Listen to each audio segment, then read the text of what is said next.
Hi ma'am, நான் கீர்த்தனா. நான் இப்போ ஓனாக சலூன் ஸ்டார்ட் பண்ணலான்னு இருக்கேன். நீங்கள் ஃபர்ஸ்ட் சலூன் ஸ்டார்ட் பண்ணும்போது கிளைண்ட்லாம் எப்படி ஹேண்டில் பண்ணீங்க? 35 இயர்ஸ்க்கு முன்னாடி நடிகை குஷ்பு தான் வந்து என்னுடைய சலூனை திறந்து வச்சாங்கங்க. அப்போ பார்த்தீங்கன்னா ஃபர்ஸ்ட் டே அவங்க முடிச்சுட்டு போனோடனே நெக்ஸ்ட் டேனா எனக்கு வந்து பார்த்தீங்கன்னா ரொம்ப எக்ஸைட்மெண்ட்டாகவும் ரொம்ப க்யூரியாசிட்டியாகவும் இருந்தது.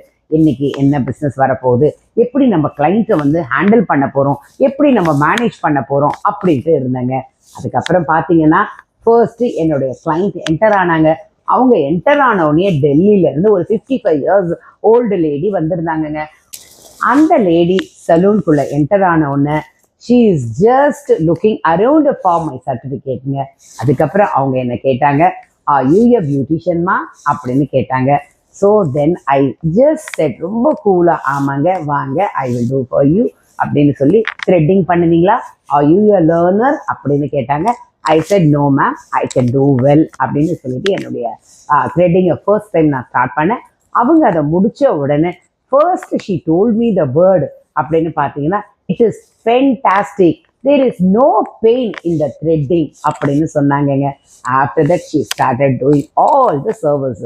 ஸோ என்னை பொறுத்த வரைக்கும் கஸ்டமர் எந்த மனநிலைமையில கிளைண்ட்ஸ் நம்ம சலூனுக்கு உள்ளே வராங்க அப்படிங்கிறத பற்றி கவலை இல்லைங்க. ஆனால் சலூனை விட்டு அவங்க வெளியில போகும்போது 3Sஓட கண்டிப்பா போகணுங்க. அது என்ன எஸ் தெரியுமா?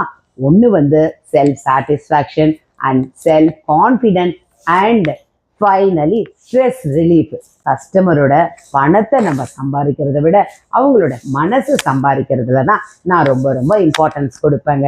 Client reception and business management and then அவங்களுக்கு வந்து பார்த்தீங்கன்னா ஒரு ஃப்ரெண்ட்லி அப்ரோச்மெண்ட்டு அண்ட் ஒரு ஃபேமிலியாக அவங்க கிட்ட பேசி அவங்களோட ஸ்கின்னை பார்த்து அவங்களுக்கு ரியலாக என்ன தேவை அப்படிங்கிறத கரெக்டான ட்ரீட்மெண்ட்டை கரெக்டாக அனலைஸ் பண்ணி அவங்களுக்கு நம்ம சொல்லணுங்க. ஒரு விஷயத்தில் காம்ப்ரமைஸே ஆக மாட்டேங்க. ஹாஸ்பிட்டாலிட்டி அப்படிங்கிற ஒரு விஷயம். நம்மளோட clients they are the kings and queens அப்படின்னு சொல்லலாம். அவங்களுடைய ப்ரையாரிட்டி தான் நமக்கு ரொம்ப ரொம்ப முக்கியங்க.